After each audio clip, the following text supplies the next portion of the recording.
Patrice Mwimba est venu chercher de l'aide auprès de l'association congolaise pour l'accès à la justice, la CAJ. Son frère a perdu la vie samedi dernier. Originaire du Kasaï, Alexis Mwenza était membre de la communauté Luba, la même que Félix Tshisekedi.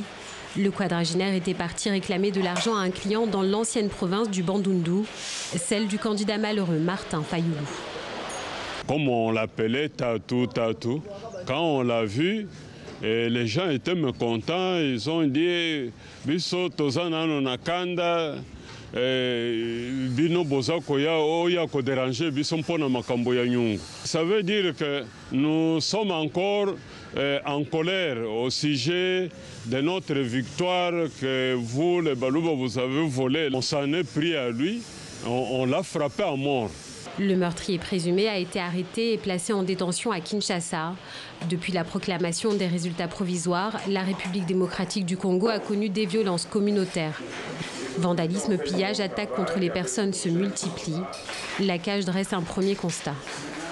Nous avons enregistré depuis que nous faisons le monitoring du déroulement du processus électoral jusqu'à ce jour plus de 200 cas d'actes d'intolérance politique, d'actes d'incitation à la haine tribale ou ethnique. Jusque-là, nous n'avons pas identifié des éléments pouvant établir qu'il y a eu réellement une politique élaborée par des responsables politiques. Pas d'appel à la vindicte communautaire venant des responsables politiques donc. Le travail d'apaisement des esprits lui continue. Depuis plusieurs jours, des mouvements citoyens, des membres de l'Église et des politiques appellent au calme. Un appel entendu selon la CAJ. La situation semble s'apaiser entre les différentes communautés.